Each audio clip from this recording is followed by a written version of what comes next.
성도 여러분, 이렇게 뵙게 되어서 참 반갑고, 또 여러분들과 함께 말씀을 강론하게 된 것에 대해서 기쁘게 생각합니다. 특히 우리 서울중앙교회는 저의 오랜 친구인 김진영 목사님께서 신모에 계시고, 뿐만 아니고 서울중앙교회에서 저희 고려신학대학원 교수들이 십시일반으로 조금씩 돈을 모아서 유학생을 선발해서 보내는 그런 일을 수년 동안 하고 있는데, 저희 힘으로 다 할 수가 없다 보니까 몇몇 교회에 도움을 청해서 좀 도와주십시오, 그렇게 손을 벌리고 있는데, 우리 서울중앙교회에서 기꺼이 또 참여해 주어서 2년에 한 명씩 미국으로 유학 또는 유럽으로 유학 보내는 그 일에 동참하여 준 교회이다 보니까 참 늘 감사하게 생각하고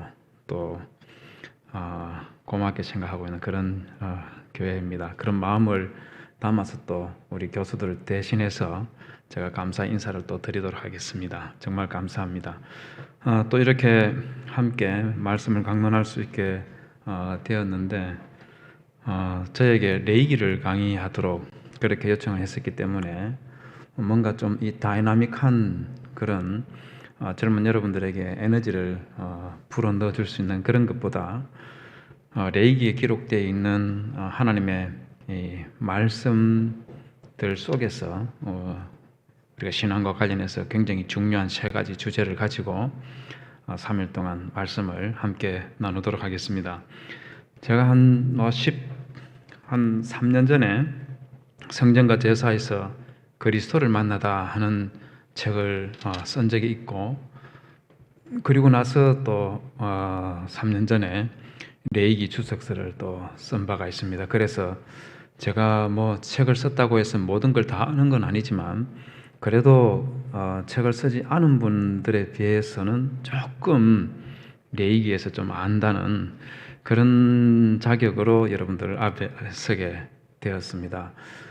제가 레이기 오늘과 내일하고 모레 3일에 걸쳐서 세 가지 주제를 여러분들에게 말씀을 드릴 텐데, 레이기가 사실상 크게 보면 세 가지 주제로 나눌 수가 있습니다. 다음 장 한번 넘겨봐 주시겠습니까? 1장에서 10장까지가 제사법과 그리고 성막에서 제사를 시작하는 그런 내용으로 구성이 되어 있고, 그리고 11장부터 22장까지는 정결과 성결에 관한 그런 규정들이 기록이 되어 있습니다. 그 다음에 세 번째로 안식일 규정이 23장에서 25장까지, 그 이후에 26장과 27장에 축복과 저주와 관련된 것들이라든지 그리고 기타 추가적인 규정들이 있습니다만은, 크게 봤을 때에 세 가지 주제가 지배를 하고 있다고 그렇게 보면 제일 좋을 것 같아요. 다음 장 한번 넘겨봐 주시겠습니까?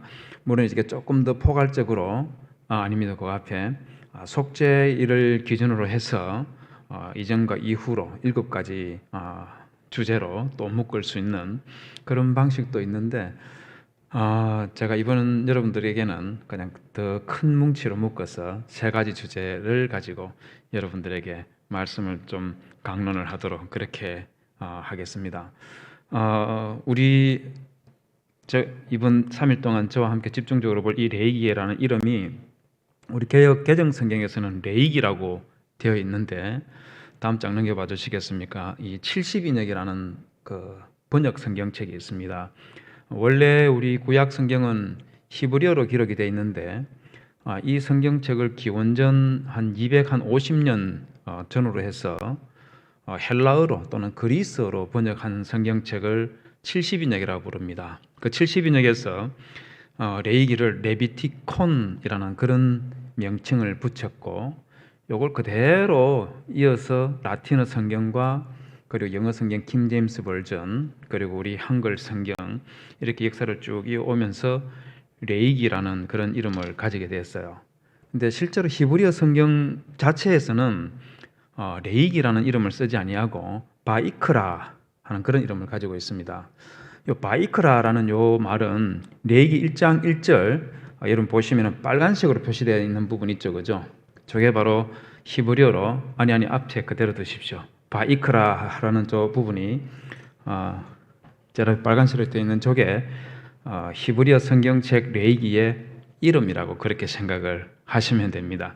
그런데 저 첫 번째 모세 오경 같은 경우는 일반적으로 창세기 히브리어로 제일 처음 나오는 브레이시트, 바라 엘로힘 이렇게 나오는데 브레이시트라는 요 표현이 창세기 이름이에요. 네, 레이기 같은 경우는 바이크라라는 요 단어가 제일 처음 나오다 보니까 레이기의 이름이 이제 바이크라 이렇게 유대인들은 그렇게 부르고 있습니다. 자, 그럼 저 바이크라라는 요 표현이요 굉장히 좀 독특한 표현입니다. 왜 그러냐면 저기에 있는 저 문법적인 내용을 제가 다 설명을 드릴 수는 없는데 시작 부분이 우리식으로 하면 어떻게 되느냐면 그리고 그가 모세에게 말하기를 이렇게 나가고 있습니다. 그래서 첫 번째 처음에 뭐가 독특하냐면 그리고라는 표현이 들어가 있다는 거예요. 이 그리고라는 표현이 있다는 것은 그 앞에 있는 뭔가를 연결 지으려고 하는 그런 의도를 가지고 쓰는 것이 그리고이지 않습니까? 그리고 첫 번째 문장에 주어가 누구인지 표시가 나와 있지를 않아요.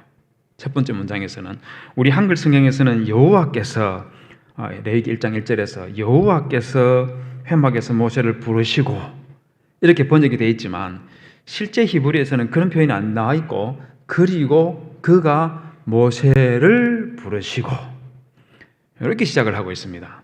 자, 그러다 보니까 이 그리고라는 말은 보통 일반적으로 앞에 어떤 특정한 문장이 있거나 문단을 통해서 특정한 주제를 말을 하고 그리고 난 다음에 그리고 이렇게 나가는 것이 일반적인데 우리 알다시피 레위기 앞은 아무것도 없지 않습니까? 레위기 1장 1절이 시작이지 않습니까? 근데 이게 그리고 이렇게 하니까 도대체 이게 왜 이럴까? 그리고 첫 번째 문장에 주어를 쓰지 않았다는 건 왜 이렇게 해놨을까? 이런 의문을 가질 수밖에 없는 거죠. 자, 이렇게 된 이유는 우리가 레위기를 모세 오경이라는 이름에 맞게 창세기, 출애굽기, 레위기, 민수기, 신명기 이렇게 구분하는 것처럼 우리는 따로 구분해서 보는데 원래 이 레위기는 모세 오경이라는 말에 걸맞게 하나의 책으로 그렇게 이해를 하려고 하는 것이 유대인들이 가지고 있는 일반적인 특징입니다. 여기에도 그와 같은 특징이 유대인이 그랬다기보다는 모세가 기록할 때 그 특징이 그대로 남아 있는데 레위기 1장 1절 요 표현은 그 앞에 있는 출애굽기 40장 제일 마지막 부분에서 하나님께서 하신 그 일을 그대로 이어가기 위해서 그래서 그리고 그가 모세에게 이렇게 나오는 거예요. 다음 장면 넘겨봐 주시겠습니까? 그러면 레위기 1장 1절에서 그리고 그가 모세를 부르시고 할 때 그리고 그가 요걸 직접적으로 받을 수 있는 문장이 무엇이냐면 출애굽기 40장 34절에서 우리 하나님께서 모세를 통해서 성막을 건축하게 했지 않습니까? 출애굽기 40장에서는 그걸 이제 완성하는 내용이 나옵니다. 성막을 딱 완성하고 나면 그 다음에 정말 어마어마한 현상이 일어나죠. 하나님의 영광이 성막에 임하면서 구름과 불의 모양이 자욱해지는 그런 현상이 일어납니다. 다음 화면 한번 보여주시겠어요? 바로 저 장면입니다. 바로 출애굽기 40장 34절에서 구름이 회막에 덮이고 여호와 영광이 성막에 충만하매 하고 나서 이 상태에서 레위기 1장 1절에서 그리고 그가 모세에게 부르시고 여호와께서 그에게 말씀하여 이르시되 이렇게 메시지가 전개되는 거예요. 자, 여기에서 굉장히 중요한 현상을 하나 볼 수가 있습니다. 그게 뭐냐면 레위기 1장 1절에서 하나님께서 말씀하시는 이 장면이 어떤 모습이냐면 레위기 1장 1절에서 하나님께 이 말씀을 하기 바로 직전까지는 하나님께서 시내산에서 모세에게 직접 그렇게 말씀을 하셨었어요. 그런데 레위기 1장 1절의 저 말씀은 모세가 성막을 만들고 그리고 그 성막에 하나님께서 강림하시고 나서 첫 번째 내뱉으신 말씀이 레위기 1장 1절부터 시작되는 겁니다. 그 의미가 굉장한 거죠. 굉장한 거죠. 그 이전까지만 해도 이스라엘 백성들이 출애굽에서 시내산까지 도착하는 그런 한 시대를 보냈다면 성막이 완성되면서 이제 하나님께서 이스라엘 백성들 가운데 거하시기 위해서 성막을 만드시고 이제 본격적으로 이스라엘 백성들은 성막 또는 성전에서 예배드리는 신앙 공동체로 이제 살아가게 되는데 바로 그 성막을 만들고 하나님께서 그 가운데 강림하시고 첫 번째 하신 말씀이 레위기 1장 1절부터 이어지는 메시지다. 이렇게 되니까 굉장히 특별한 거 아닙니까?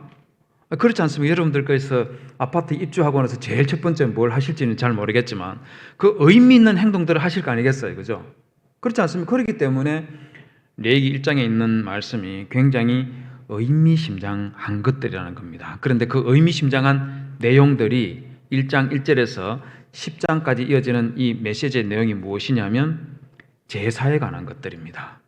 제사에 관한 것들. 자, 제사에 관한 것들이라 이렇게 말하고 나니까 이것도 굉장히 좀 독특한 현상이라고 볼 수가 있습니다. 왜 그러냐면 다음 장 한번 넘겨봐 주시겠습니까? 저 장면 한번 보십시오. 저게 뭐 하는 것 같아 보입니까? 저게 뭐냐면요, 느헤미야가 예루살렘 성벽을 다 건축하고 난 다음에 그 다음에 하나님께 일종의 뭐라 그럴까요? 뭐 봉헌식을 한다고 할까요? 우리식으로 하면 교회당을 짓고 헌당 예배 드리는 게 있지 않습니까? 그거 비슷한 예배를 지금 저기에서 드리고 있는 모습을 그림으로 그려놓은 겁니다. 근데 저기 보시면 성전 입구에 흰 옷을 입은 사람들이 각기 다양한 악기를 들고 있는 것들 눈에 보이죠? 뭐 앞에 서 있는 사람 한 사람은 큰 심벌을 하나 들고 있고 트럼펫도 들고 있고 하프를 들고 있는 사람, 플룻을 들고 있는 사람, 다양한 사람들이 저기에서 찬양을 하고 있습니다. 제가 왜 저 장면을 보여드렸냐면 여러분 많은 경우에 우리가 구약의 예배와 관련해서 오해를 하고 있는 것이 하나 있는데 그게 뭐냐면 구약의 예배에서는 그냥 짐승을 잡아서 하나님께 예배 드리는 이게 예배의 모든 것인 것처럼 그렇게 생각하는 분들이 있습니다. 전혀 그렇지 않습니다. 구약의 예배에서는 제물을 잡아서 하나님께 제물을 바치는 이것도 있지만 이것만 있는 것이 아니고 혹시 여러분 다 들어보셨으리라고 생각되는데 쉐마라는 거 들어보셨죠? 그죠? 쉐마를 낭독한다든지 그 다음에 우리 예배 마칠 때 목사님이 축도하지 않습니까? 베네딕션도 구약의 예배에도 있었습니다. 뿐만 아니고 또 뭘 이야기할까요? 저렇게 찬양하는 것들, 이런 것들 지금 우리가 예배 드릴 때 하는 이 요소들이 구약 시대 때에도 전부 다 있었습니다. 전부 다 있었습니다. 물론 이제 신약에서는 짐승을 잡아서 예배 제사 제물 드리는 요것은 하지 않지만 요것을 제외한 나머지들은 구약 성전 시대 때에 성전에서 예배 드릴 때 있었던 요소들 그것들이 그대로 신약의 교회의 예배 요소로 그대로 이어져 오고 있다고 생각을 하시면 틀림이 없습니다.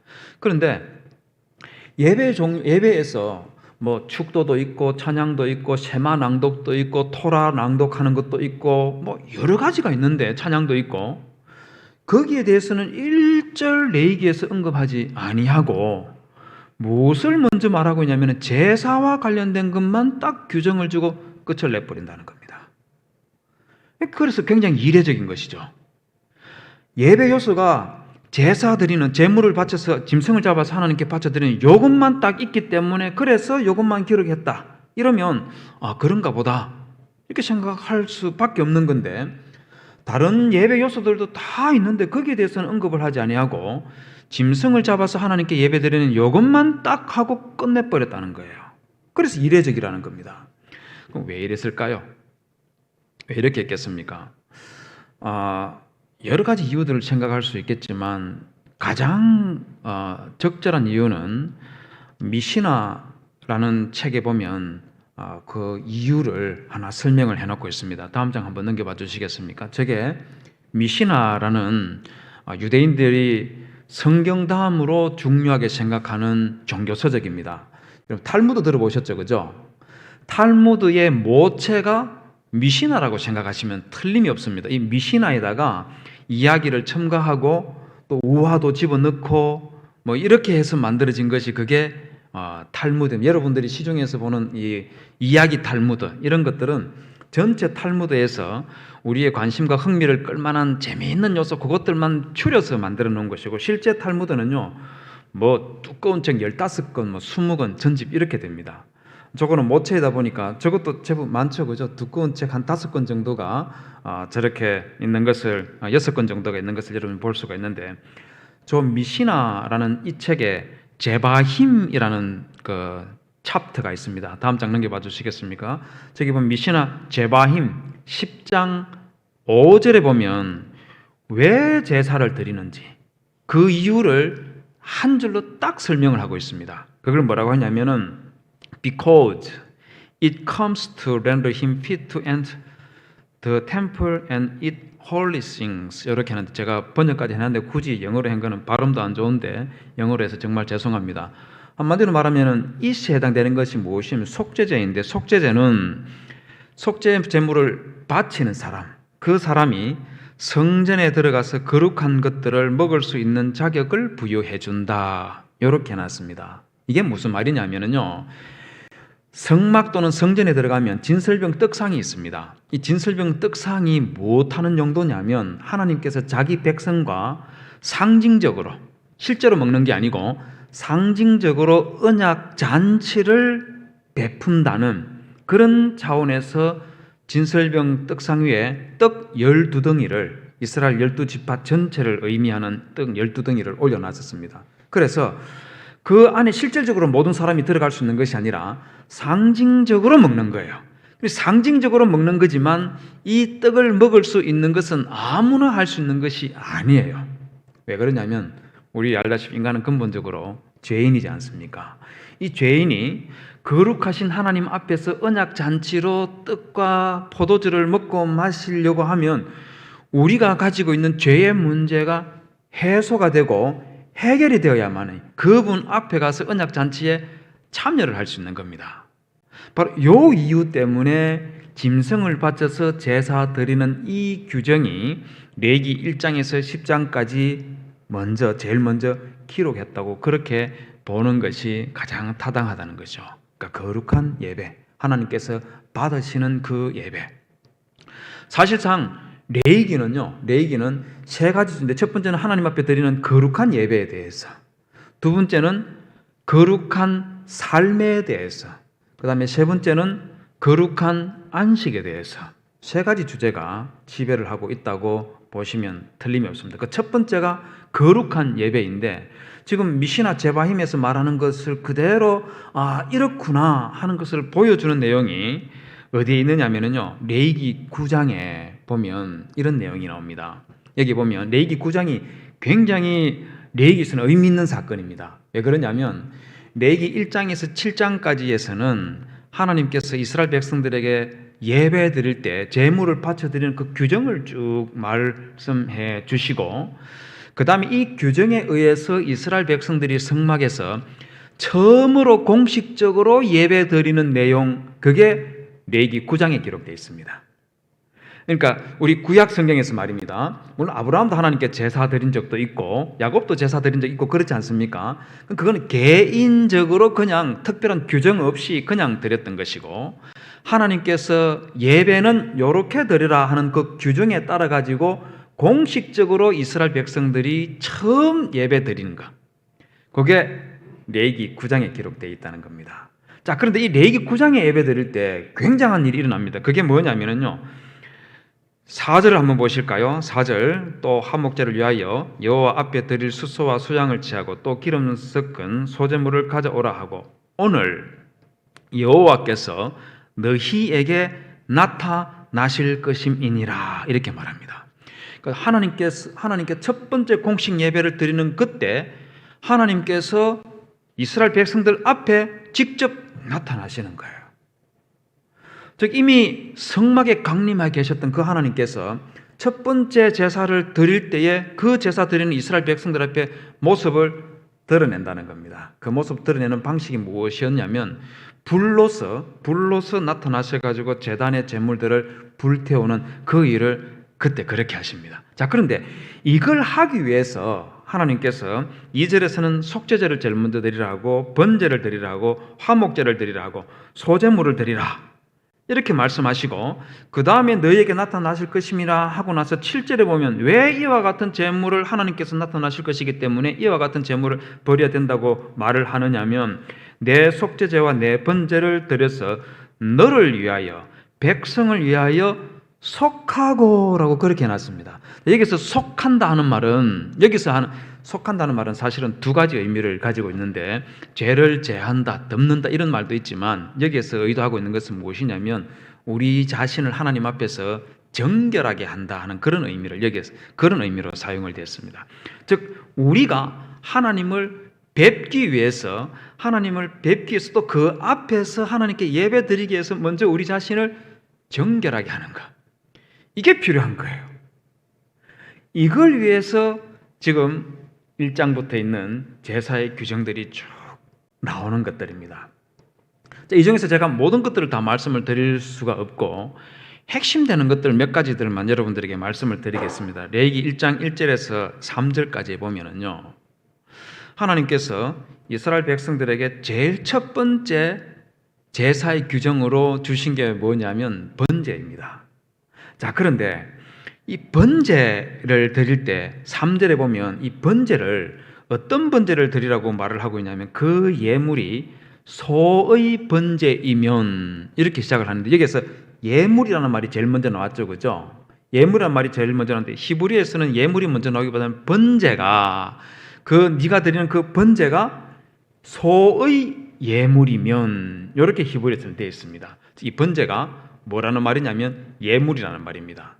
자, 요 예물, 여러분 우리 마가복음 7장 11절에 보면 예수님께서 말입니다. 바리새인과 서기관들이 예수님의 제자들이 손을 씻지 않고 떡을 먹는 그 장면을 보고 왜 장로들의 유전을 지키지 않느냐 이런 말을 할 때 예수님께서 그들을 비판하면서 너희들이 장로의 유전을 가지고 하나님의 율법을 어기는도다, 패하는도다 이런 말씀을 하셨는데 7장 11절에서 너희는 가로되 사람이 아비에게나 어미에게나 말하기를 내가 들이 유익하게 할 것이 고르반이라는 말을 했는데 예물이라는 말은 바로 이 고르반입니다. 고르반, 예수님께서 했던 이 고르반, 이게 예물이라는 뜻이에요.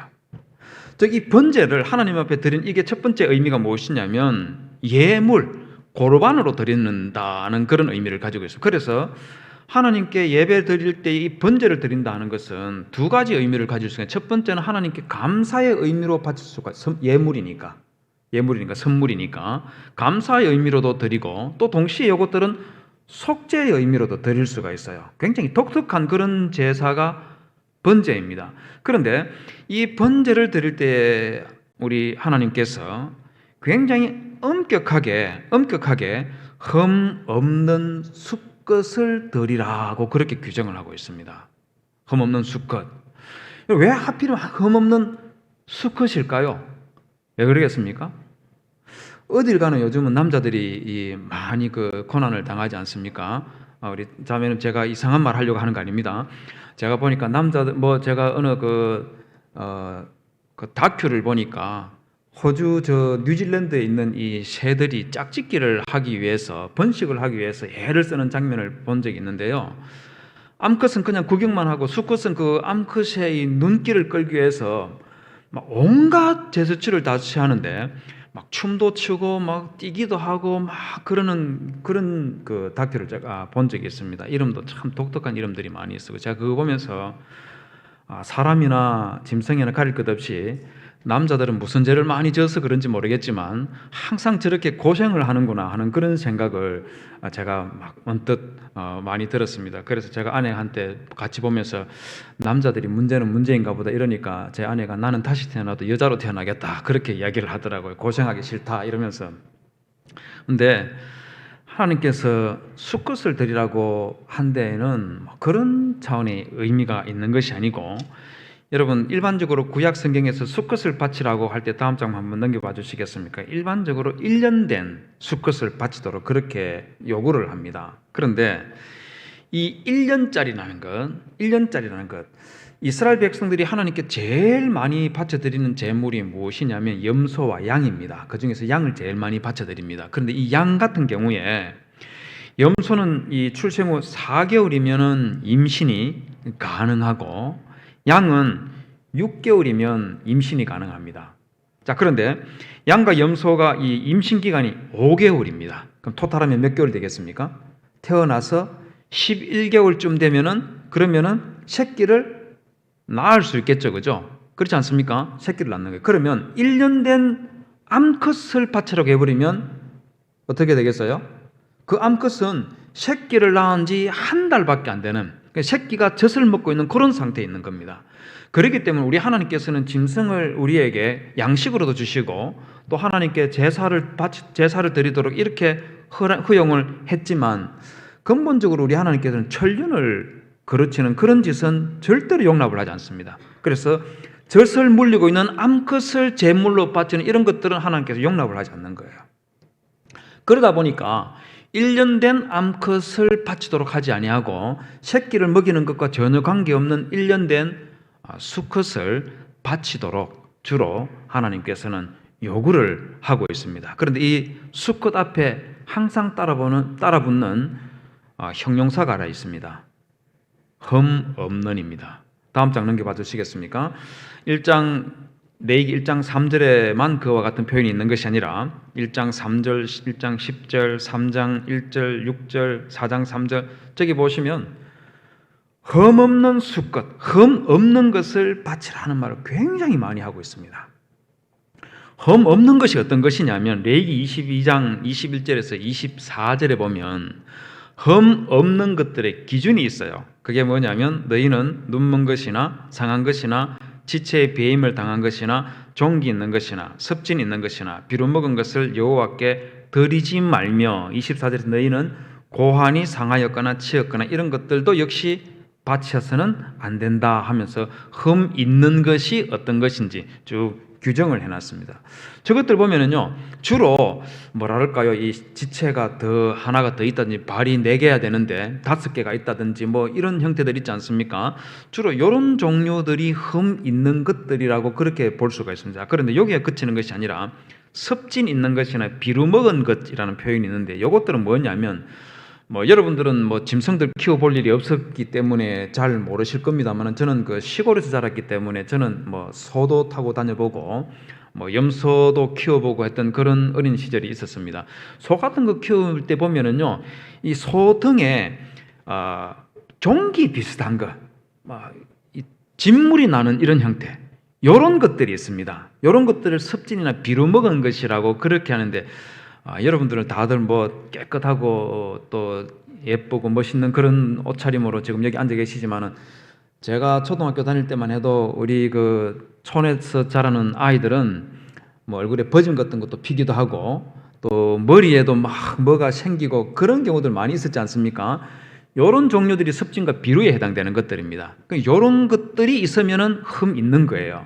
요게 없도록 하는 게 간단하지는 않습니다. 왜 그러냐면요 염소는 비교적 손쉬운데 양들은 털도 많은데 요놈들이 같이 붙어 다니려고 하는 그런 습성들을 가지고 있습니다. 가나안 땅 같은 이런 데는 온도가 굉장히 높기 때문에 얘들이 붙어 있으면 그러면 습진 같은 거 비루 먹는 이런 것들이 종종 발생을 할 수가 있어요. 그래서 이게 일어나지 않도록 하는 것이 굉장히 중요한 일들입니다. 그렇기 때문에 흠 없는 짐승을 하나님께 바친다는 것, 이게 간단한 것 같지만 사실상 이게 만만치를 않습니다. 한 이스라엘 백성들이 개인이 가난한 사람들은 한 6마리의 양들을 키웠고 그냥 웬만큼 살면 한 20마리, 아주 잘 살면 수백 마리, 수천 마리 그렇게 키우는 경우도 있었지만 한 20마리 되는 요 중에서 흠 없는 것 하나를 딱 골라서 잘 키운다는 게 간단하지는 않는 거예요. 자, 그런데 흠 없는 순양을 바치라 할 때 이렇게 흠만 없으면 되는 게 아니고 또 하나의 절차가 있습니다. 그게 뭐냐면요. 다음 화면 한번 보여주시겠습니까? 저게 뭐냐면 예루살렘 성전 그 유적을 감난산에서 내려다보면서 찍은 사진입니다. 성전 면적이 굉장히 큽니다. 여러분 축구장 있죠, 그죠? 축구장 필드 있지 않습니까? 선수들이 직접 뛰는 필드. 요거 한 20개 정도 넣어놓은 곳이 성전의 면적이라고 생각을 하시면 됩니다. 그런데 저기에서 여러분들이 보시기에 오른쪽 끄트머리에 가면 저기 가면 이스라엘의 풀이라는 게 있었는데 지금은 당연히 없습니다. 옛날 성전이 있던 그 시대에는 있었습니다. 다음 장면 넘겨봐 주시겠습니까? 바로 저런 게 있었습니다. 한번 보십시오. 물이 제법 많이 있죠, 그죠? 물이 많이 있지 않습니까? 저 물들의 용도가 뭐겠습니까? 저 물들이 있는 곳 저 건너편에 좀 높은 건물이 하나 보이죠. 저게 안토니오 요새라는 것인데 예수님께서 채찍에 맞았던 장소가 바로 저 장소로 그렇게 알려져 있습니다. 그 앞에 물들이 상당히 많이 있지 않습니까? 저 물들의 용도가 뭐겠습니까? 안토니오 요새가 저 있다고 했으니까 안토니오 요새는 로마 군인들이 저기 상주해 있으면서 성전 안에서 유대인들이 혹시 소요를 일으키는 것을 방지하기 위해서 저기 군인들이 상주해 있었는데 혹시 저기 있는 군인들이 뭐 여름에 더울 때 수영하기 위해서 저런 풀장을 저기에 만들어 놨을까요? 아니면 제사장들이 무슨 용도로 저기를 만들어 놨겠습니까? 저게 뭐 하는 곳이냐면 이스라엘 백성들이 하나님께 제물을 바치기 위해서 짐승 양을 한 마리 가져오면 지금 저 풀장에서 왼쪽에 보시면 문이 하나 보이죠. 그죠? 저게 양문이라는 곳입니다. 양문이라는 이름이 붙어진 이유는 이스라엘 백성들이 하나님께 주로 양을 가장 많이 하나님께 제물로 바쳤는데 그 양을 가지고 들어가는 문이라고 해서 양문인 거예요. 저 양문으로 들어가서 제사장에게 자기가 하나님께 바칠 이 짐승이 흠이 없는 것이 놈이다 하는 합격 판정을 받아야지 제물로 바칠 수가 있는데 그럼 합격 판정 받았으면 그냥 그대로 가는 것이 아니고 저 짐승을 가지고 다시 여기 보시는 풀장 저기에 가서 짐승을 깨끗하게 씻어 가지고 그리고 난 다음에 제물로 바치기 위해서 제단으로 가져가는 겁니다. 제가 왜 저 사진을 여러분들이 보여드리냐면 저 물도 우리 알다시피 이스라엘은 굉장히 건조한 지역이지 않습니까? 우기하고 건기가 딱 나눠져서 우기 때는 비가 제법 내리지만 건기 때에는 비가 진짜 한 방울도 내리지 않습니다. 그야말로 모든 들판의 풀들이 전부 다 누렇게 말라서 죽어버리는 그런 현상을 보이는 것이 그게 이스라엘인데 저 물들 한번 보십시오. 저 물들 어디에서 다 가져왔겠습니까? 어떻게 모아왔겠어요? 어떻게 저 많은 물들을 공급을 했겠습니까? 한번 생각해 보십시오. 저걸 어떻게 했느냐 하면요. 솔로몬 때부터 상수도를 물이 60km 떨어진 곳에서부터 지금 60km 굉장히 먼 거리지 않습니까? 60km나 떨어진 곳에서부터 예루살렘으로 물을 공급할 수 있도록 상수도 시스템을 만들어 놨습니다. 다음 장면 한번 보여주시겠어요? 저게 뭐냐면요, 여러분 인디아나 존스라는 영화 혹시 본 적 있습니까? 거기 보면 인디아나 존스에 보면은 이 해리슨 포드가 페트라라는 그 요르단 지역에 있는 아주 오래된 유명한 그런 관광지를 말을 타고 막 달려 들어가는 그런 장면은 바로 저기가 그곳입니다. 저도 저기를 가본 적이 있는데요. 저기에서 우리 이 세상에서 제일 비싼 나귀도 제가 저기서 한번 본 적이 있습니다. 다음 장면 한번 넘겨봐 주시겠습니까? BMW 마크를 머리에 딱 붙여놓은 그런 나귀도 저기에서 제가 봤었는데 저게 너무 참 재밌기도 하고 우스워서 저거 한번 타보고 싶었는데 이게 경쟁이 있더라고요. 저거 붙여놓으니까 서로 타려고 해가지고 제가 너무 많이 기다려야 될 것 같아가지고 타지는 못하고 사진만 하나 찍어서 돌아왔었는데 다음 장면 한번 넘겨봐 주시겠습니까? 저기 보시면 왼쪽 그림을 보시면 저 정면에 사원 같은 게 보이고 그 사원이 보이는 그 앞에 양쪽으로 절벽같이 이렇게 깎아지른 그런 이 안반들이 형성되어 있는 거 보이죠? 저기에 밑에 오면 바로 오른쪽에 있는 저 그림처럼 홈들이 다 파여 있습니다. 이게 뭐냐면 저기도 건조한 지역이다 보니까 비가 내리면 그 빗물이 그냥 다 흘러가도록 방치해 두는 것이 아니라 이 빗물들이 비가 내리면 이 빗물들이 쭉 절벽을 타고 내려와서 저 홈에 딱 도착하면은 요것들이 쭉 흘러서 곳곳에 물을 저장할 수 있는 동굴을 파놨습니다. 그 속으로 다 들어가도록 장치를 그렇게 만들어놨어요. 페트라에 들어가는 저곳에. 요것하고 유사하게 솔로몬도 성전을 건축하고 나서 상수도 시스템을 저것과 유사한 형태로 만들었는데 다음 장 한번 넘겨봐 주시겠습니까? 저기 보시면 왼쪽에는 지도가 있고 오른쪽에는 사진이 있는데 왼쪽에 있는 저건 무엇이냐면 저기 보시면 파란색 선들이 막 지나가는 것 눈에 보입니까? 눈에 보이죠, 그죠? 저게 뭐냐면 솔로몬이 만들었던 상수도가 흘러갔던 장소들입니다. 저게 뭐냐면 헤브론에 있는 지역에서부터, 헤브론이 해발이 870m 정도 되고 예루살렘은 744m입니다. 약 한 130m 정도 되는 이 편차를 가지고 있어요. 그러다 보니까 헤브론 지역에서 비가 내리면 그 인근에서 내렸던 빗물들이 전부 다 솔로몬이 파놓은 이 상수도 시스템을 물이 집결하도록 그렇게 시스템을 만들어 놓고, 요것들이 쭉 타고 와서 예루살렘과 헤브론 사이에 베들레헴이 있습니다. 지금 오른쪽에 보시는 저 사진은 무엇이냐면 솔로몬 때 만들어놨던 베들레헴에 있는 물집결지입니다. 물집결지. 저기에 저렇게 세 계단으로 이렇게 물저장 탱크가 저런 식으로 있는데, 첫 번째 도착하면은 물이 한번 정화가 되고, 두 번째에서 또 한번 정화가 되고, 세 번째에서 또 한번 정화가 되고, 이렇게 해서 정화가 된 물들이 예루살렘 성전으로 공급이 되도록 그렇게 하는 거예요. 이것들이 이스라엘 풀이라는 것이 모이면 이 물에다가 제물을 씻어서, 깨끗하게 씻어서 그렇게 제물을 하나님 앞에 바쳐드리는 그런 일들을 했었습니다. 그래, 한번 생각해 보십시오. 지금도 우리 상수도, 물론 저때 만들어진 상수는 조잡한, 우리하고 비교하면 조잡한 그런 형태의 상수도이긴 하겠지만, 그래도 한번 생각해 보세요.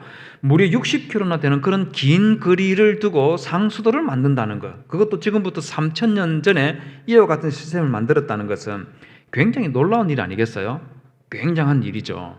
이렇게 했던 이유들이 하나님께 흠 없는 짐승을 예물로 바쳐드리기 위해서 엄청난 노력과 수고를 기울였다는 것을 단적으로 보여주기 때문에 제가 저 사진을, 또 저 지도를 여러분들에게 보여드리는 겁니다. 그런데 이스라엘 백성들이 말입니다, 저렇게 정성을 다 기울였으면서도 한 가지 잊어버리는 게 있었습니다. 그게 뭐냐면, 아무리 흠 없고 그리고 깨끗한 제물을 만들어서 하나님께 바친다 하더라도 그들의 삶이 하나님께서 받으실 만한 삶을 살아내지 못하면 그 예물을 받지 않는다는 것, 이걸 이스라엘 백성들이 종종 잃어버렸습니다. 그러다 보니까 선자로부터 늘 꾸중과 책망받는 그런 일들이 일어났었죠. 여러분, 우리의 삶이 뒷받침되지 않으면 예물을 받지 않는다 하는 것을 가장 잘 보여주는 사례가 무엇이냐면 가인과 아벨 사건입니다. 창세기 4장 5절과 6절, 7절에 보면 하나님께서 가인의 예물을 받지 않으셨고, 그 바람에 우리 한글 성경에 보면 가인이 하나님께서 자기 제물을 받지 않으니까 몹시 분하여 안식이 변했다고 그렇게 말합니다. 6절에서는 네가 왜 분하여 하면 어찌 됨이며 안식이 변하면 어찌 됨이냐 이렇게 말하죠. 그리고 나면 7절에서 하나님께서 가인에게 네가 선을 행하면 어찌 낯을 들지 못하겠느냐, 요 말을 했는데, 이게 아쉽게도 우리 한글 성경에 번역을 저렇게 해놨는 바람에 왜 이 말을 하나님께서 했는지 그 이유를 모르도록 그렇게 좀 막아버리는 그런 효과를 가져와 버렸어요. 즉 무슨 말이냐면, 네가 선을 행하면 낯을 든 얼굴을 들어 올린다는 말이에요. 왜 하나님께서 얼굴을 들어 올리지 못하겠냐 이 말을 했느냐면 가인이 한 행동 때문입니다.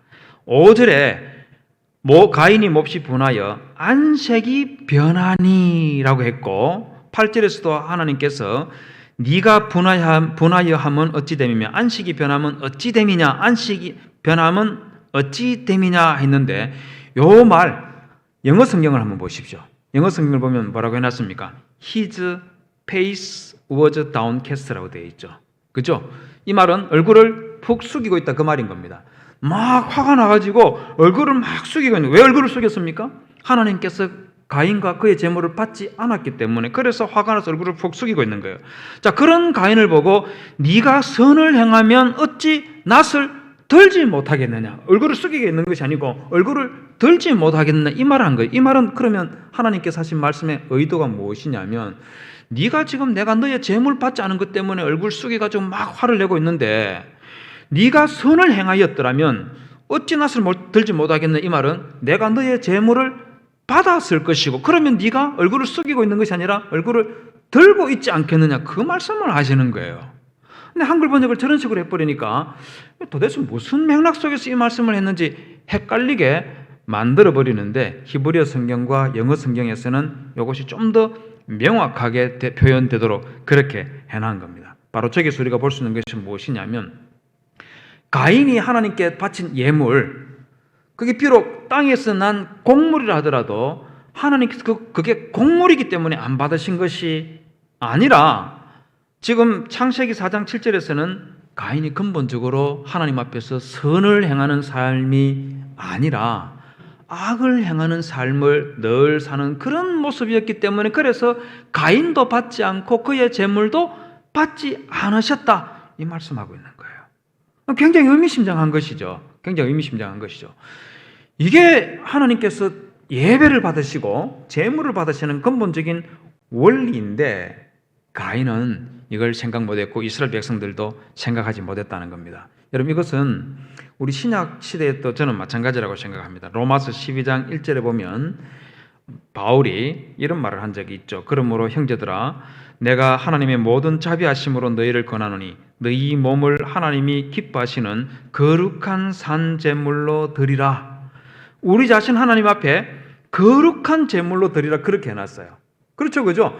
여러분 거룩한 예물 이 말은 바로 흠없고 정결하고 깨끗한 그 제물로 우리의 삶을 하나님께 바쳐라 그 말인 거죠. 자, 그런데 이 말만 하시는 것이 아니라 로마서 12장 2절에 가면 너희는 이 세대를 본받지 말고 오직 마음을 새롭게 함으로 하면서 우리가 하나님 앞에 드릴 수 있는 이 거룩한 산 제물이라는 것이 그냥 옷만 깨끗하고 단정하게 입고 얼굴만 잘 빗고 머리를 깨끗하게 하고 이렇게 하나님 앞에 나오는 이런 모습을 말씀하시는 것이 아니라 우리의 삶이 뒷받침되는 그 예배가 하나님께서 기뻐하시는 예배다 하는 것을 로마서 12장 1절과 2절에서 말하고 있는 거죠. 이건 구약에서 말하고 있는 것 같은 맥락으로 그대로 신약에서 이어지고 있다 하는 것을 볼 수가 있죠.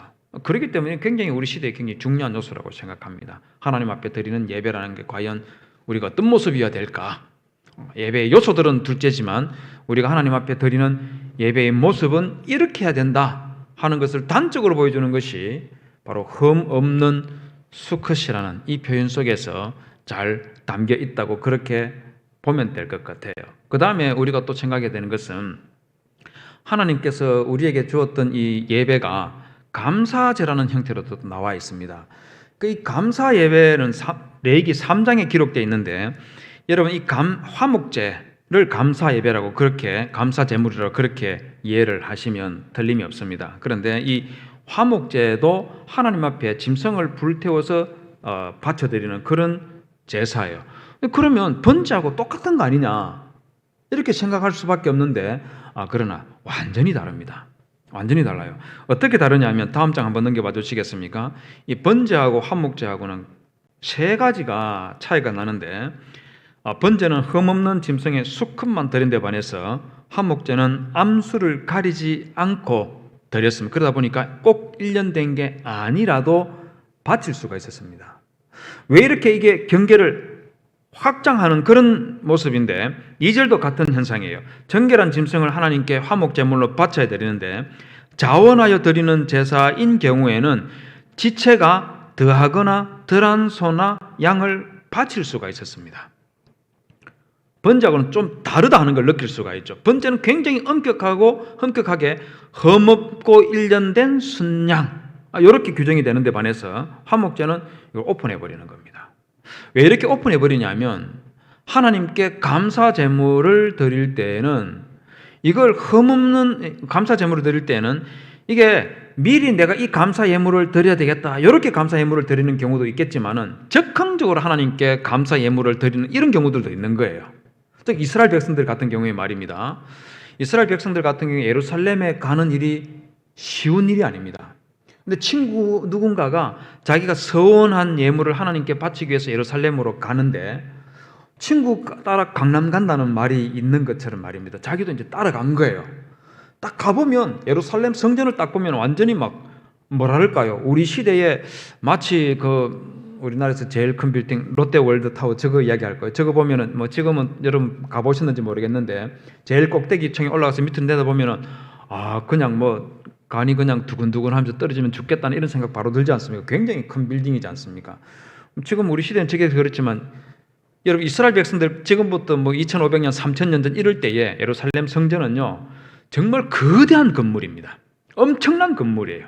그걸 딱 보는 순간 이스라엘 백성들이요 그냥 그 큰 건물의 그 위험 앞에 하나님께 내가 감사 예물을 드려야 되겠다 이 마음이 충동적으로 일어날 수 있는 겁니다. 그럴 때 흠없고 일련된 수금만 딱 규정해 놓으면은 이거 장만하는 게 쉬운 일이 아닌 거예요. 그렇기 때문에 이걸 고집하면은 나는 감사의 뜻으로 하나님께 예물을 바치고 싶은데 흠없고 일련된 순양 이렇게 딱 못을 박아버리면 감사 마음을 표현을 못하는 거예요. 그렇기 때문에 하나님께서 재물의 어떤 흠 있고 없고 보다는 바치려고 하는 그 하나님의 백성의 마음을 더 중요하게 생각해서 그런 경우에는 흠이 있더라도 바쳐도 괜찮다. 이걸 하고 있는 거예요. 이 말을 하고 있는 겁니다. 다르게 말하면 우리는 여기 앉아 계신 분들은 전부 다 신앙심도 굉장히 깊고 흠이 없는 분들이지 않습니까? 근데 이따금씩 교회에 흠이 있는 분으로 볼 만한 분들이 찾아올 때가 있지 않습니까? 그죠? 그런 분들 말이에요. 그런 분들 뭐 일주일 동안 뿐만 평생을 막 이상하게 살았다 하더라도 지금 이분이 하나님께 내가 한번 만나봐야 되겠다. 교회를 한번 가봐야 되겠다.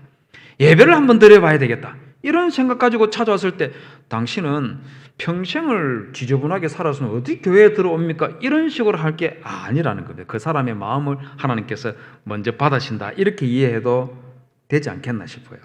자, 그런데 그 다음에 세 번째 차이가 무엇이냐면 번제는요. 모든 짐승을 다 불태워서 하나님께 바치는 데 반해서 화목제는 콩팥과 요걸 덮고 있는 기름들, 몸속에 있는 기름만 하나님께 바치고 나머지는 일절 불태워서 하나님께 바치는 행위를 하지를 않습니다. 딱 기름만.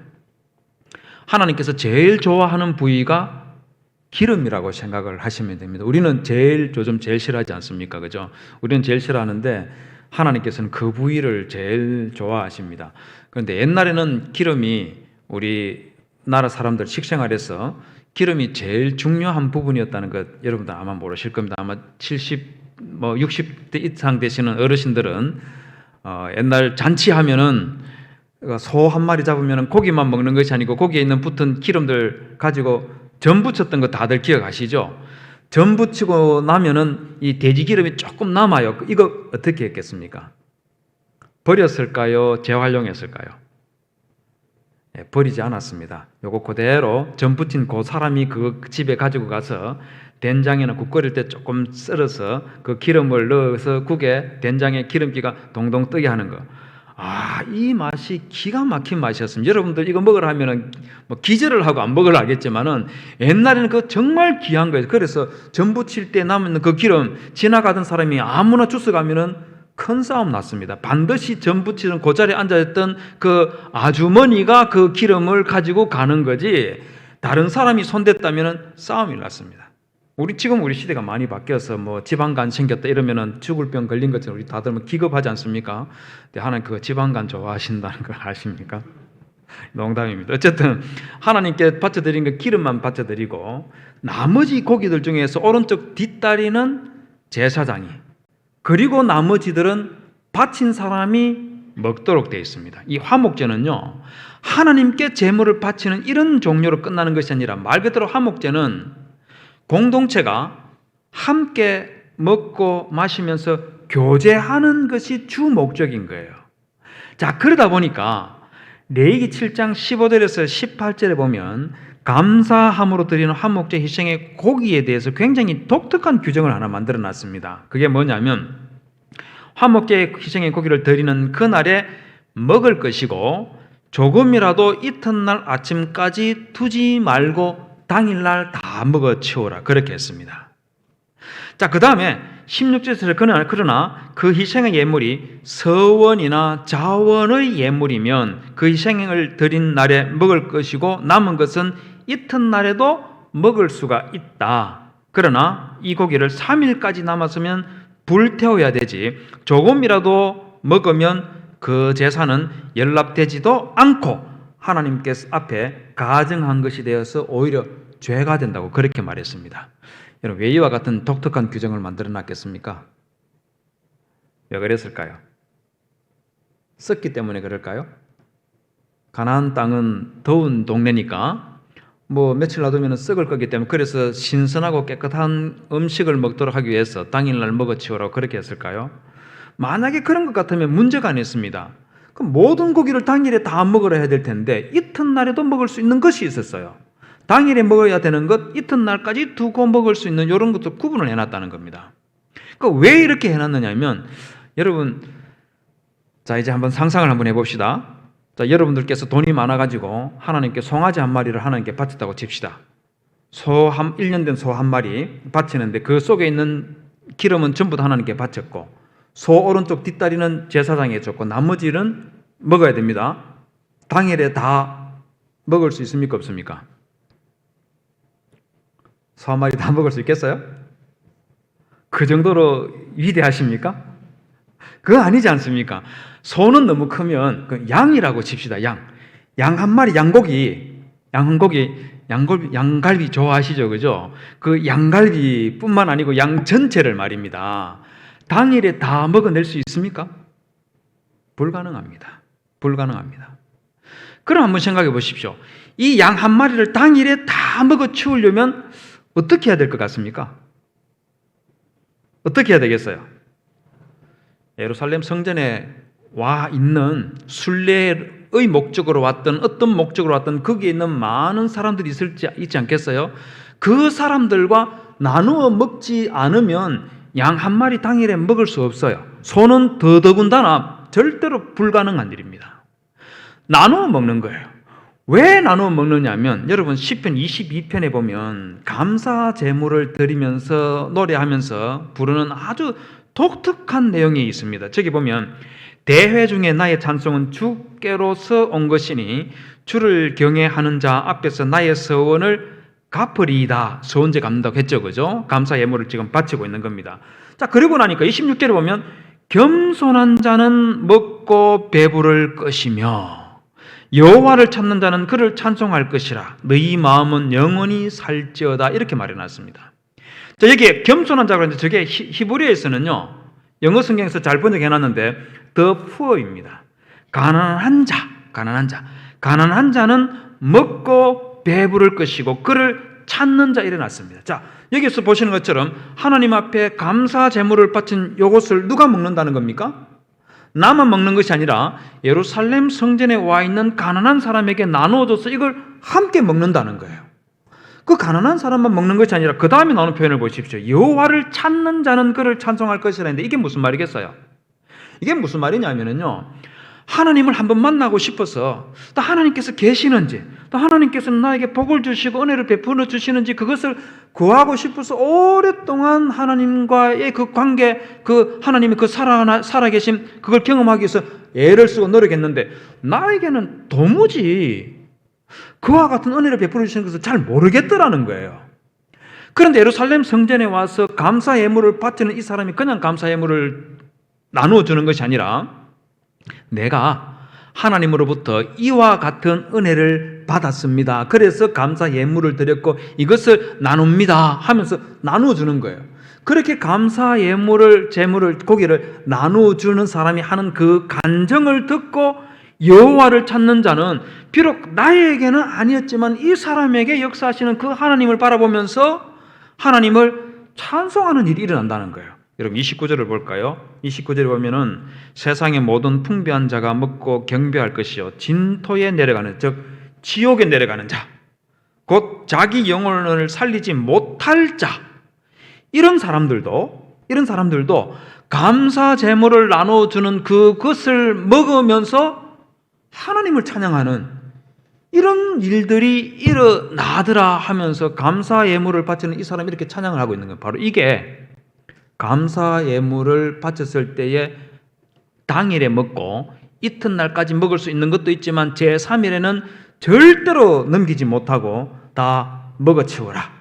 그러지 않으면 죄가 된다. 이렇게 말씀하셨던 이유가 바로 여기 있는 겁니다.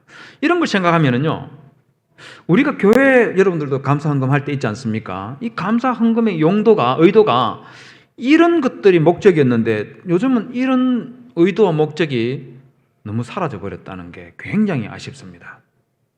뭔가 하나님 앞에 감사할 일이 있을 때 그거 가지고 성도들이 함께 떡을 나누고 하다못해 치킨을 나누든지 그렇게 하면서 하나님께서 이번에 우리 아들에게 이와 같은 일, 또 저의 아내에게 이와 같은 일, 이런 게 있었습니다 하면서 함께 나누면서 아 그렇습니까 하면서 막 축하하고 이런 분위기 속에서 드려지는 그게 감사 제물인데 지금 우리 시대는 그와 같은 것들은 다 사라져버리고 없고 그냥 캐시만 그냥 이체하는 이런 것으로 전락이 돼버리니까 공동체 속에서 하나님을 만나고 그 속에서 교제하는 이런 일들이 갈수록 희석되고 메말라가고 있는 그런 상황 속에 있다는 것이 굉장히 아쉬운 일이라고 생각합니다.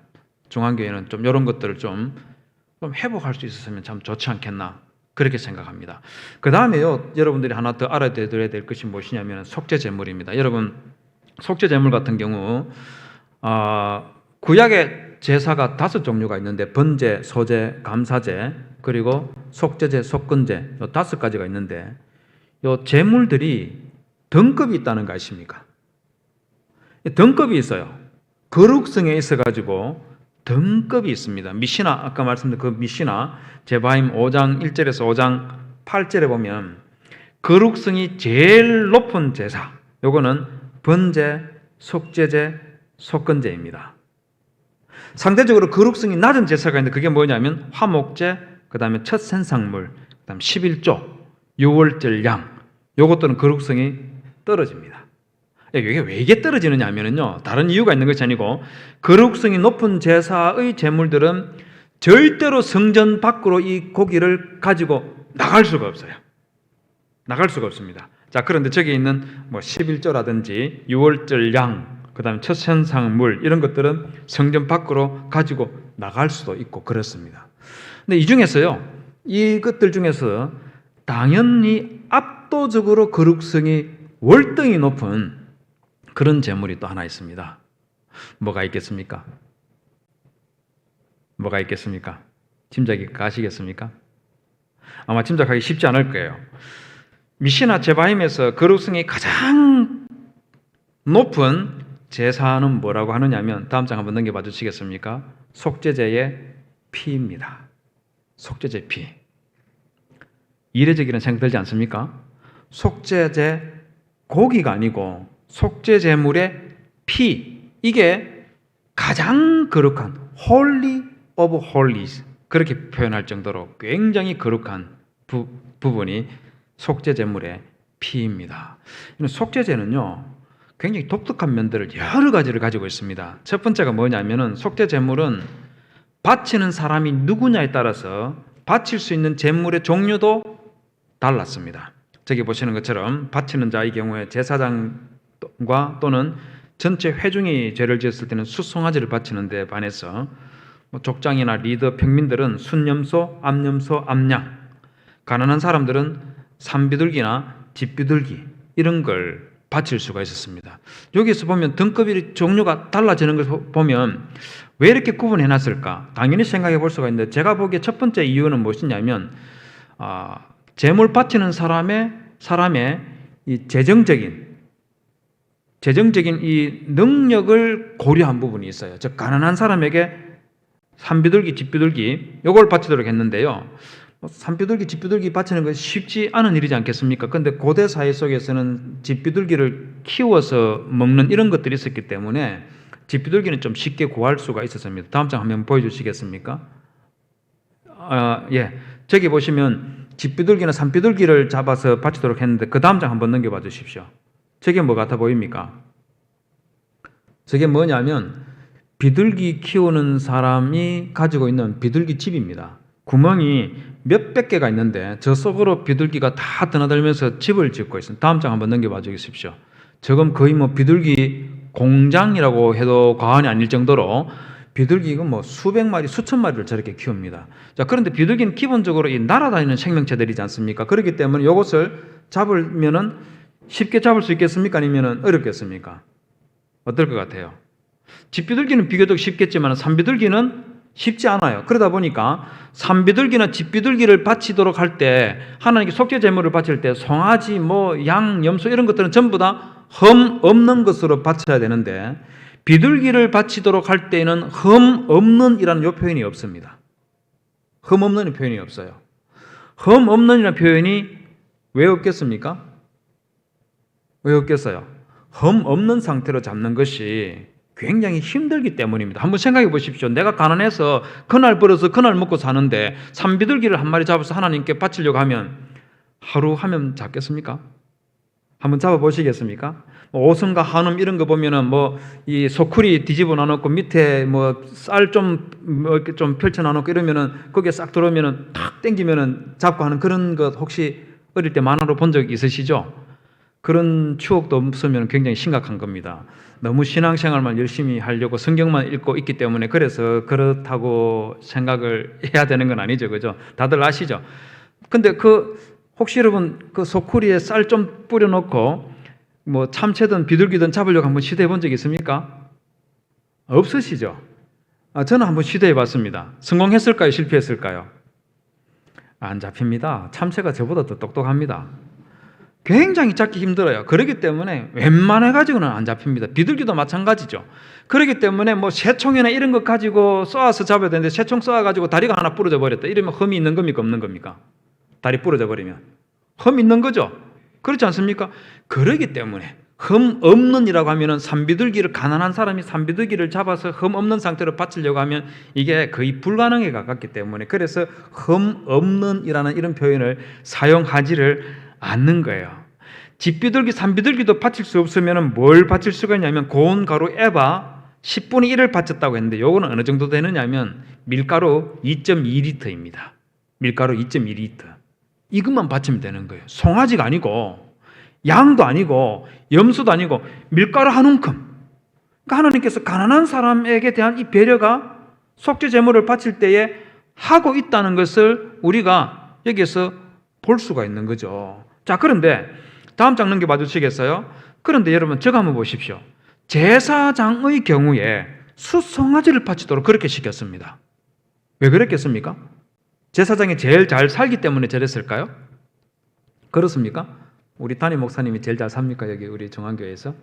그건 아니잖아요. 제일 잘 살기 때문에 그랬다고 보기 힘들지 않겠습니까? 고대 이스라엘에서도 제사장보다 잘 사는 사람 당연히 수도 없이 많이 있지요. 수도 없이 많이 있습니다. 잘 살기 때문이 아니라 다른 이유 때문에 제사장이 죄를 지으면 반드시 수송아지를 바치도록 그렇게 시켰습니다. 그 다른 이유가 뭐냐면 레위기 4장 3절에 보면 만일 기름 부음을 받은 제사장이 범죄하여 백성으로 죄를 입게 하였으면 했습니다. 그냥 제사장이 범죄하면 그 범한 죄로 인하여 흠없는 수송아지를 속죄제물로 삼아 여호와께 드릴지니 이렇게 나가는 것이 아니라 제사장이 범죄하여 그 다음에 백성으로 뭘 했다고요? 죄를 입게 하였다. 무슨 말일 것 같습니까? 무슨 말일 것 같습니까? 이게 무슨 말이냐면 제사장이 범죄한 것 때문에 백성이 그 죄에 대해서 둔감해지는 그런 상태 있지 않습니까? 이걸 말하는 거예요. 그런 현상을 초래할 수가 있기 때문에 그래서 수송아지를 바쳐라 이 말하고 있는 겁니다.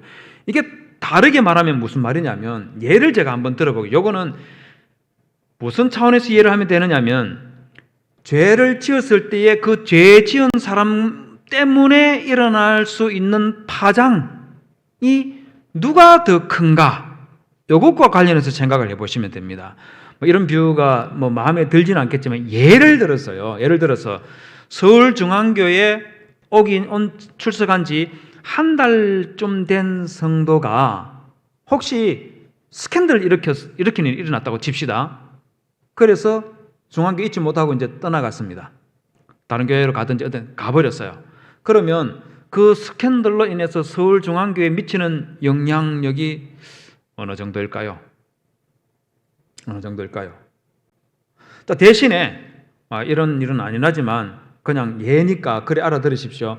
담임 목사님이 스캔들을 일으켰다. 실제 아닙니다. 그냥 제가 하는 말이에요. 괜히 또 여러분들 또 오해해가지고 담임 목사님 자꾸 쳐다보지 마십시오. 담임 목사님 기분 나빠할 수 있습니다. 담임 목사님이 스캔들을 일으켰다. 그럼 그 죄의 파장이 우리 이 교회에 온 지 한 달 된 성도가 일으킨 파장하고 비교했을 때 누가 더 큽니까? 누가 더 커요? 당연히 두말할 것도 없이 담임 목사님이 일으킨 스캔들은 이건 수습이 불가능한 거예요. 수습이 불가능할 뿐만 아니고 이거는 중앙교회 역사 속에 뿌리 깊게 남아버립니다. 그래서 당연히 그런 담임 목사님 교회를 떠나가겠지만 말입니다. 떠나가고 나서도 10년, 20년이 지나도 이 교회에 그때부터 신앙생활 하셨던 분들, 쭉 남아있는 분들은 우리 교회에 언젠가 이런 일이 있어 교회에 큰 시험이 있었다.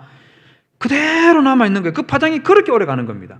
그렇기 때문에 하나님께서 제사장이 죄를 지으면 다른 사람도 아니고 평민이 아니고 제사장이 죄를 지으면 그것으로 인해서 미치는 영향력이 너무 엄청나기 때문에 그래서 제사장에게 강력한 경고로 죄를 짓지 못하도록 단도리 하기 위해서 제사장은 죄를 지으면 수송아지를 바쳐라.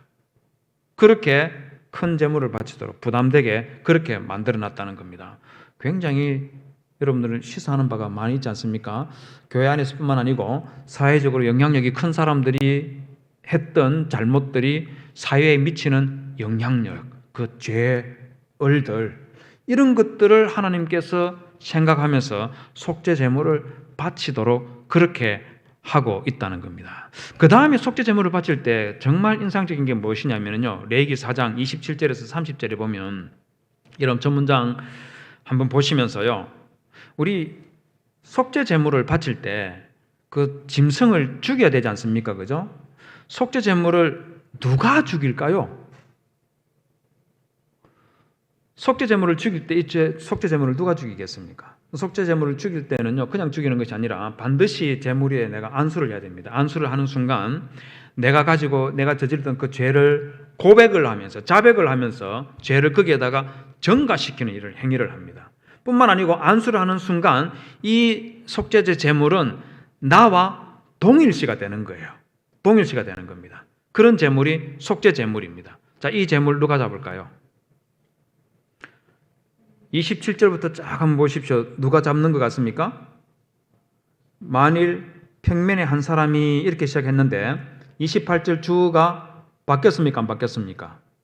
그가라고 했으니까 주가 그대로 이어지고 있죠. 그죠? 맞습니까? 그는 28절 저 중간에 그는 흠없는 암염소를 끌고 와서 그 부만 저로 말미암아 그것을 예물로 삼아 그 속죄 제물의 머리에 안수하고, 주가 안 바뀌었죠. 그죠? 그 제물을 번제물을 잡는 곳에서 잡을 것이요라고 했죠. 주가 바뀌었습니까? 안 잡혔습니까? 안 바뀌었죠. 그럼 누가 잡는다는 거예요? 속죄 제물을 바치는 그 사람이 잡는 거예요. 그 다음에 30절을 보십시오. 제사장은 하면서 주가 바뀌는 거 보입니까? 보이죠? 그죠? 속죄 제물을 바치는 사람이 그 짐승을 잡는 거예요. 이게 여러분 생각보다 무서운 일이라는 거 아십니까? 저는 초등학교 2학년 때에 특별한 초대를 받았던 적이 있습니다. 저희 친구가 학교에 갔다 와서 이제 가방을 집에 던져놔놓고 이제 놀자 이러니까 친구가 야, 우리 집에 가자. 왜? 오늘 우리 아버지가 닭 잡는다. 닭 잡는 거 구경하러 가자. 이러는 거예요.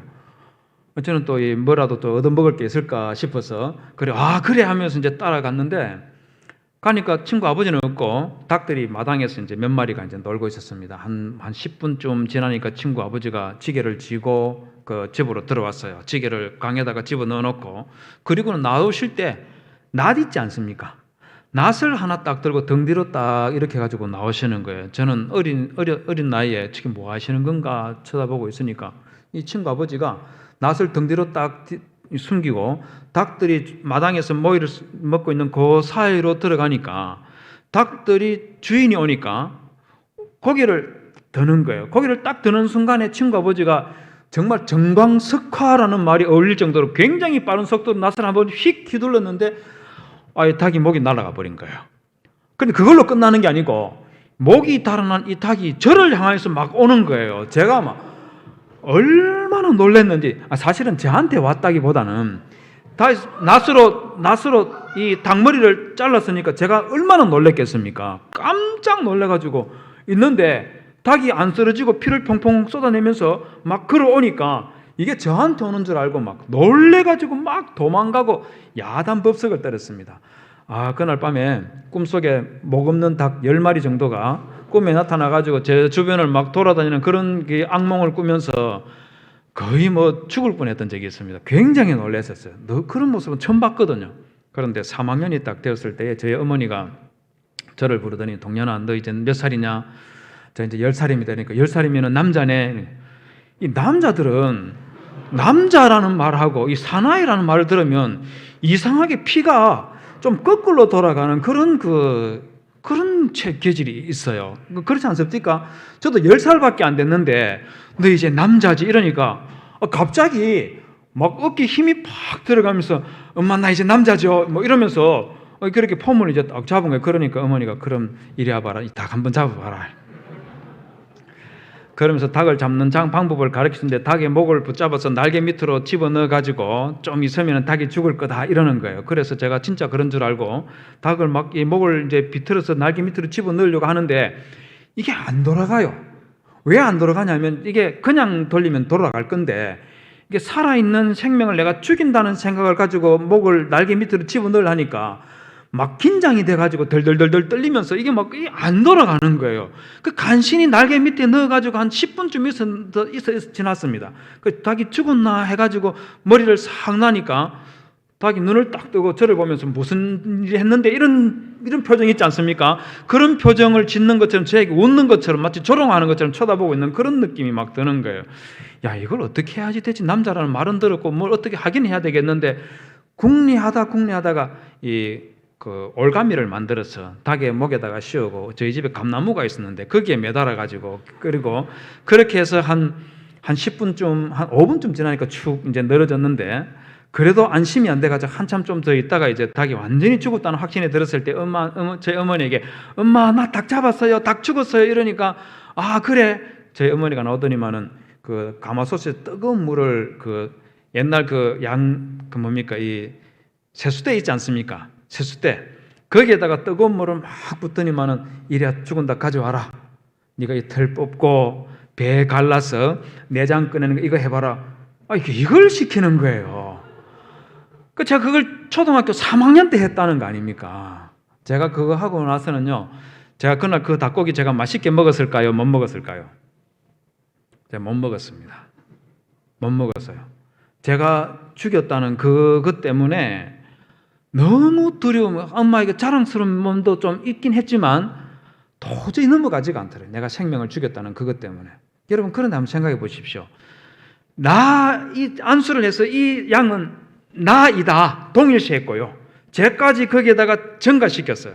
그리고 나서 이 짐승을 잡는다는 거 한번 생각해 보십시오. 이 간단한 일이겠습니까? 다음 장면 한번 보여드리겠습니다. 그 다음에 바로 넘겨갑시다. 너무 잔인한 장면이라서. 여러분 저녁 식사 다 하셨기 때문에 저 장면 봐도 괜찮지 싶어서 제가 보여드린 저게 무슨 장면이냐면요. 저게 뭐냐면 양을 제물로 바칠 때에는 그냥 바치는 것이 아니라 목을 잘라서 피를 다 쏟아내고 난 다음에 그 다음에 껍질을 전부 다 벗겨내야 됩니다. 껍질을 다 벗겨내야 됩니다. 제가 초등학교 5학년 때는 토끼도 잡아봤다는 거 아닙니까? 저희 어머니께서 시키는 바람에 그 역시도 제가 정말 너무 지금까지 토끼고기를 먹지를 않습니다. 토끼를 죽였더니만은 머리 위에서부터 껍질을 벗기라고 해가지고 그걸 껍질 벗기는 걸 초등학교 5학년 때 사나이라는 그 말에 쏘가가지고 제가 그걸 잡았는데 제가 왜 이야기 드리냐면은 양을 잡을 때 저 껍질을 저렇게 다 벗겨내는 거예요. 또 저렇게 해가지고 제물을 바친다는 거 한번 상상해 보십시오. 이게 정말 무섭고 끔찍한 장면입니다. 왜 저런 일을 하나님께서 속죄 제물을 바치게 할 때 시켰겠습니까? 왜 그랬겠습니까? 그 이유는요, 이렇게 잔인한 장면을 연출시키는 것을 하나님께서 즐겨했었기 때문이 아니라 저 제물을 바칠 때에 긴장되고 떨리고 두려운 그 마음 때문에 다시는 동일한 범죄를 저지르지 않도록 하기 위해서 그냥 제물 하나 탁 바치고 말입니다. 그래 제물 바쳤어? 그래 알았어. 너 이제 됐어. 이게 아니고 다시는 동일한 죄를 짓지 않도록 하기 위해서 하나님께서 저렇게 죄 지은 사람에게 제물을 잡아서 바치도록 그렇게 시키고 있는 겁니다. 그런데 이렇게 하고 나면 이 제물 전부 다를 하나님께 바쳐드리는 것이 아니라 이 제물의 피만 취해서 하나님께 속죄의식을 하고 나머지는 전부 다 불태워 없앴습니다. 번제단 위에서 불태우는 것이 아니라 그냥 소각인 겁니다. 소각. 피를 가지고 제사를 진행을 하는데 이걸 어떻게 하느냐 하면 다음 장면 보여주시겠습니까? 레위기 4장 5절에 보면 제사장이 범죄했을 경우에는 반드시 그 제물의 피를 가지고 성소 안으로 들어가야 됩니다. 성막에는 성소가 있고 지성소가 있다는 거 다 아시죠? 성전에도 성소와 지성소가 있지 않습니까? 그 성소에 가면 분향단이 있습니다. 분향단. 그 분향단 뿔에다가 반드시 그 피를 발라야 됩니다. 다음 장 넘겨봐 주시겠습니까? 자, 그런데 평민이 죄를 지었을 때는 이 속죄 제물의 피를 어디다가 바르냐면 분향단에 있는 뿔이 아니고 번제단의 뿔에다가 바르도록 그렇게 시켰습니다. 다음 장 넘겨봐 주시겠습니까? 자, 저기 보시면 왼쪽에 있는 것이 분향단이고 오른쪽에 있는 것이 번제단입니다. 제일 윗부분 보십시오. 제일 윗부분에 보면 그 분향단 제일 꼭대기 상층부에 보면 각 네 모퉁이에 뭐가 뾰족하게 올라온 게 있죠, 그죠? 저게 바로 분향단의 뿔입니다. 오른쪽에 있는 거 보실까요? 철구조물로 되어 있는데 저거는 단이라는 지역에 여로보암이 금송아지를 세우고 거기에다가 제사 드리기 위해서 만들었던 번제단 지금 철구조물을 저렇게 만들어낸 건데 저기도 보십시오. 철구조물 제일 상층부에 꼭대기 부분에 네 모퉁이에 뾰족하게 뭐가 튀어 올라온 부분이 있죠, 그죠? 저게 번제단에 붙어있는 뿔들입니다. 반드시 저기에다가 속죄 제물의 피를 바르는 것. 요게 속죄 제사를 드리는 유일한 죄예요. 유일한 죄. 짐승을 바쳐가지고 막 불태우고 이렇게 하는 것이 아니라 피만. 요 피를 미시나 제바임에서 가장 거룩하고 거룩한 것이다. 이렇게 했는데 요 피를 뿔에다가 바른다는 겁니다. 자, 그러면 왜 번제단 뿔, 평민이 죄를 지었을 때는 우리 같은 사람이 죄를 지었을 때는 번제단 뿔에 바르고 제사장이 지었을 때는 분향단 뿔에 바르는데 뿔의 의미가 같은 의미입니다. 자, 이 뿔이 의미가 뭘까요? 왜 뿔에다가 피를 바르라고 했을까요? 왜 그랬겠습니까? 탈무드 산헤드린에 보면 탈무드 산헤드린이라는 책이 있습니다. 탈무드 안에 산헤드린이라는 챕터가 있습니다. 거기 가면 랍비 하니나가 제자 중에 한 사람이 메시아는 언제 오십니까? 이렇게 질문을 했습니다. 그러자 랍비 하니나가 The Son of David, 다윗의 후손은 will not come unless even a piece of fish will be sought for a sick one 하면서 병든 자를 위해서 물고기 한 조각을 구해도 구할 수 없는 때가 되지 않으면은 다윗의 자손은 오지 않는다. 이렇게 말합니다. 그러면서 에스겔 32장 14절을 인용을 했습니다. 그 다음 에스겔서 29장 21절을 인용하면서 then 다윗의 후손 메시아가 오실 때 무슨 일을 한다고 하느냐면 will I make clear their water 강에 있는 물들을 깨끗하게 해서 그 물들이 마치 기름처럼 흘러가게 할 것이다 고 이렇게 말하면서 메시아가 오기 전에는 물들이 오염이 되어서 물속에서 물고기 한 마리를 찾아도 찾을 수 없는 그런 황폐한 그런 상태가 지구가 되는데 메시아가 오면 그것을 깨끗하게 만든다는 겁니다. 그러면서 마지막에 있는 저 빨간색 글자 한번 보십시오. On that day 메시아가 오시는 그날입니다. 종말의 때를 말하죠.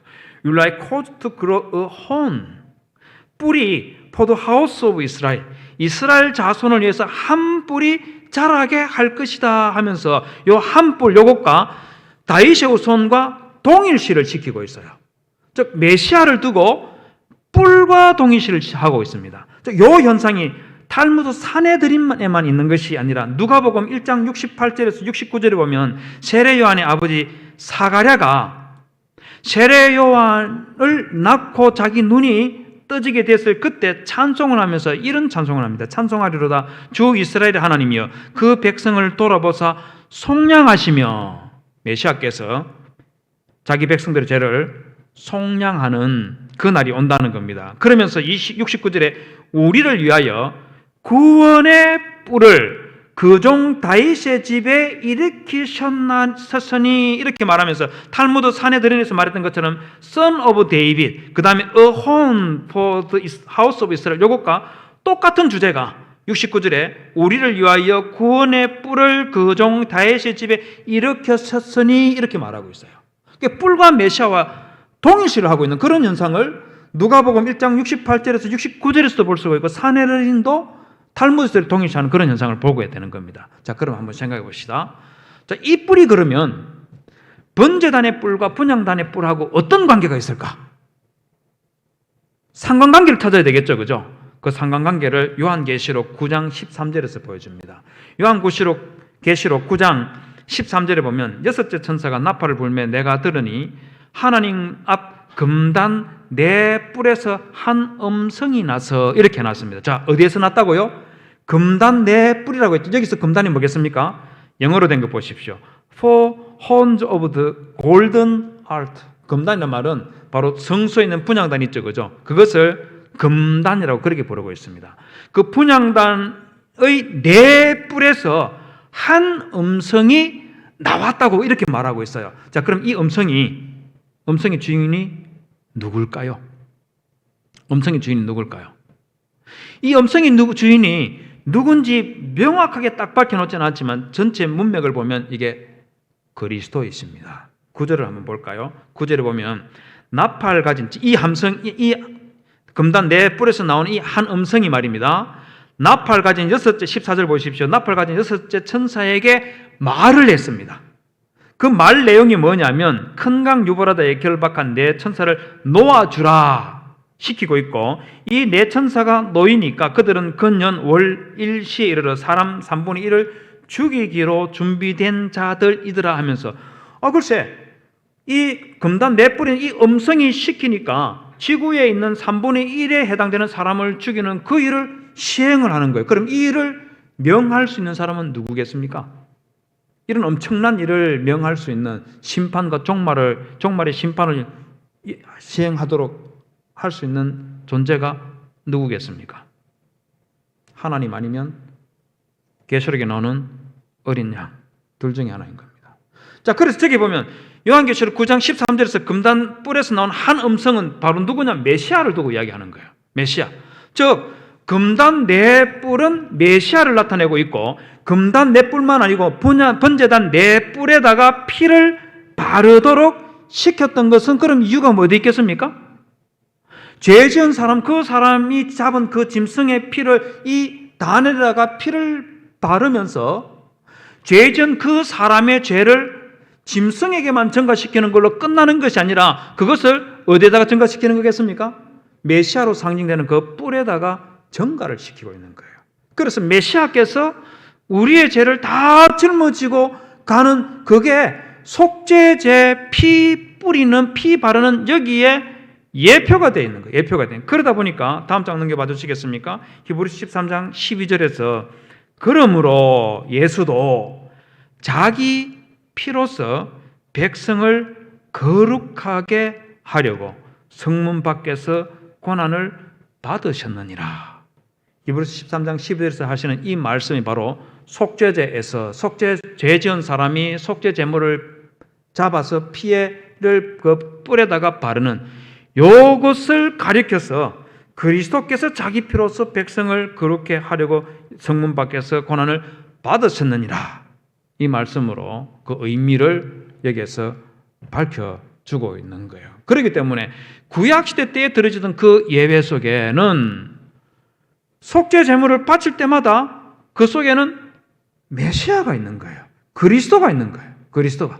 그렇기 때문에 신약교회에서는 이미 오신 그리스도, 그 십자가에 못 박혀 돌아가신 그 그리스도를 바라보면서 예배 속에서 그리스도의 십자가를 날마다 상기하고 가슴에 새기는 그 일을 수없이 반복하는 예배가 이어지는 겁니다. 그게 바로 예배 속에서 드러나는 의미들인 것이죠. 그런데 말입니다. 이게 바로 그리스도의 십자가 사건이 가지고 있는 의미인데 우리 시대의 그리스도인들에게 그리스도의 십자가는 정말 안타깝게도 너무 이상한 한쪽 방향으로 흘러가고 있어요. 너무 이상한 방향으로.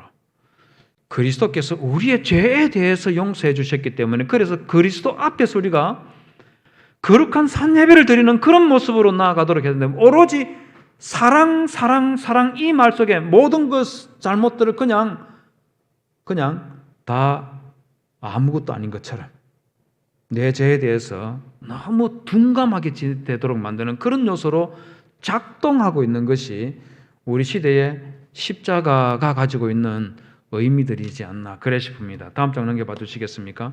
여러분 윤동주 시인이 십자가라는 시를 썼었다는 거 혹시 아십니까? 우리 장로님들 중에서 60년대부터 신앙생활을 하신 분이 있으면 아마 그때 이 십자가라는 이 노래가 우리 한국 교회에 굉장히 즐겨 불렀던 그 CCM이었습니다. 저기 보시면 윤동주 시인이 아주 훌륭한 그 크리스찬 청년이었다는 거 다들 아시지 않습니까? 저기 보면 쫓아오던 햇빛인데 지금 교회당 꼭대기 십자가에 걸렸습니다. 첨탑이 저렇게도 높은데 어떻게 올라갈 수 있을까요? 종소리도 들려오지 않는데 휘파람이나 불며 서성거리다가 괴로웠던 사나이 행복한 예수 그리스도에게처럼 십자가가 허락된다면 모가지를 들이우고 꽃처럼 피어나는 피를 어두워가는 하늘 밑에 조용히 흘리겠습니다. 윤동주 시인이 참 어마어마한 시를 썼다는 게 느껴지죠. 저는 생각하기에 저 정도는 아니라 하더라도 우리가 예배를 드릴 때마다 그리스도의 십자가를 생각할 때 우리 자신들을 좀 대대로 좀 돌아보는 그런 게 좀 있어야 되지 않겠나 그래 싶어요. 그래야만이 우리가 하나님의 백성다움이라는 것이 회복될 것이고 하나님께서 우리에게 소망하시는 인간다움이라는 것이 제대로 우리의 삶 속에서 회복되고 작동되지 않을까 그렇게 생각합니다. 시간이 되었으면 이제 마치겠는데요. 성도 우리 한번 기도하고 마무리하도록 할까요? 한번 기도하겠습니다. 하나님 아버지 번제를 통해서 하나님께서 저희에게 흠없고 거룩한 예배를 드리기를 희망하셨고 또 화목제를 통해서 진정한 교제와 나눔이 있는 그런 예배를 원하셨고 또 속죄제를 통해서 진정한 하나님 메시아의 그 십자가 사건을 늘 상기하도록 하셨는데 하나님 아버지 우리의 삶 속에서도 이런 제대로 된 예배를 드릴 수 있도록 도와주옵소서. 우리 다 같이 한번 통성으로 한 2분 동안 기도합시다. 다 같이 한번 기도하겠습니다. 걸어가신 하나님 아버지 주님의 은혜 감사합니다. 말씀을 통하여서 하나님께서 기뻐하시고 받으시는 그 예물, 그 제사가 무엇인지에 대해서 돌아볼 수 있게 해주시면 감사합니다. 하나님 아버지 저희들의 삶 속에서 하나님께서 기뻐 받으실 만한 그런 예배를 드릴 수 있도록 도와주시옵소서. 그리스도 십자가를 바라볼 때마다 저희들이 그 십자가 정신을 늘 가슴에 새기되 우리의 죄를 대속하기 위해서 십자가를 지셨던 그 주님의 그 존귀하고 고귀한 모습 가슴에 깊이 새길 수 있도록 도와주시옵소서. 예배 드릴 때마다 우리의 마음에 늘 간직하고 있는 이웃과 형제들에 대한 미움과 그리고 질투들 하나님 아버지 다 내려놓을 수 있도록 도와주시옵소서. 감사 제물을 바치면서 함께 아름다운 소통과 교제와 나눔과 사귐이 있었던 것처럼 우리의 예배 속에서도 하나님께서 기뻐하시는 교제와 나눔과 또 사귐이 있도록 하나님 도와주시옵소서.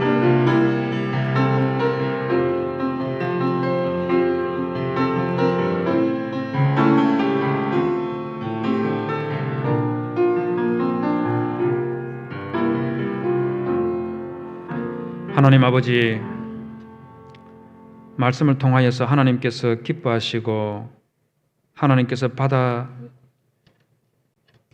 만한 그런 예배가 무엇인지 그런 제물이 무엇인지 돌아볼 수 있게 해주심을 감사합니다.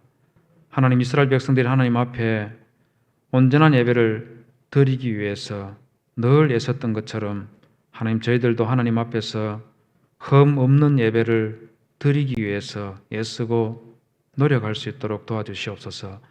우리의 삶이 뒷받침되지 않으면 하나님께서 우리의 예배를 받지 않는다고 하셨는데, 하나님 아버지, 저희들 부족한 것이 많습니다. 성령 하나님께서 저희들을 늘 지키시고 인도해 주셔서 하나님 백성답게 살아갈 수 있도록 도와주시옵소서.